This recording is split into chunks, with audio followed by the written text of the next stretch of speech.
তোমাদের ফ্যামিলি নেই ফ্যামিলি থাকবে তোমরা এই কাজগুলো কেন করো? তোমাদের এই কাজগুলো কেন করো তোমরা?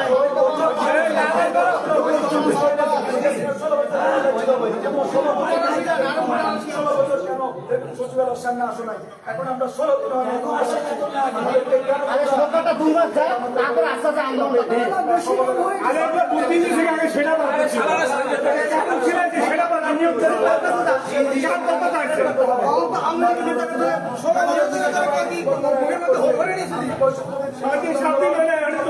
তোমাদের ক্ষমতা যখন ছিল তখন তোমরা আসো নাই। 16 বছর ধরে কি হবে ছিলে তোমরা? 16 বছর ধরে